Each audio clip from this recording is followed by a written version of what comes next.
बुद्धिमान मछुआ। समुद्र के किनारे रहने वाला एक मछुआ एक दिन मछली पकड़ने के लिए समुद्र में गया। उसने जाल को समुद्र में डाला और इंतजार किया।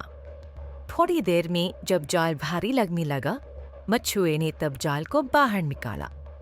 जाल में एक दो मछलियों के साथ साथ एक शीशा भी अटका था।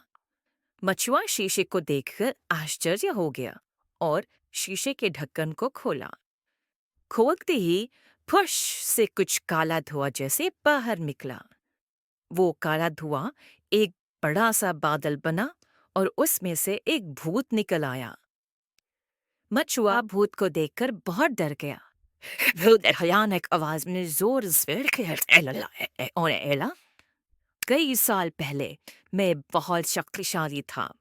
लोग मुझसे बहुत डरते थे, लेकिन एक जादूगर ने मुझे इस शीशे के अंदर फंसाकर समुद्र के अंदर फेंक दिया।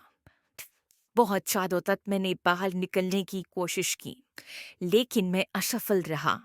आज तुम्हारी वजह से मैं फिर से बाहर निकल गया। मछुआ दंग रहा और कुछ भी बोल नहीं पाया। भूत फिर से बोलने लगा, परंतु मानव, अब मुझे तुम्हें मारना पड़ेगा। मेरे इस शीशे से आजाद होने के बारे में सिर्फ तुम जानते हो। मछुआ भयभीत हो गया। तब उसको अपने दादाजी की एक कहानी याद आई। फिर उसने बोला, प्रेतात्मा, मैं जानता हूँ कि तुम मेरी जान लेने वाले हो, लेकिन मेरी एक आखिरी ख्वाहिश है। भूत गुस्से से पूछा, क्या है तुम्हारी आखिरी ख्वाहिश? जल्दी बताओ। मछुआ बोला, प्रेतात्मा, तुम इतने बड़े पर्वत जैसे हो। मुझे समझ नहीं आया कि तुम इतने छोटे से शीशे में कैसे घुस गए। ये बात मेरी समझ के बाहर है। क्या तुम मुझे दिखा सकते हो कि ये मुमकिन कैसे है? भूत बहुत सालों बाद बाहर निकलने की खुशी में अपनी बुद्धि खो बैठा और मछुए को उसके सवाल का जवाब देना चाहा। तुम मूर्ख मनुष्य के ऐसे ही सवाल होते हैं।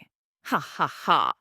अब तुम देखो, मैं इतना बड़ा होने के बावजूद इस शीशे में कैसे घुस सकता हूँ। ऐसा बोलकर भूत अपने रूप को छोटा किया और शीशे के अंदर घुस गया। मछुआ फटाफट ढक्कन को शीशे के ऊपर कसकर बंद करके शीशे को वापस समुद्र में फेंक दिया। बुद्धिमान मछुए को भूत से आखिर में छुटकारा मिल गया।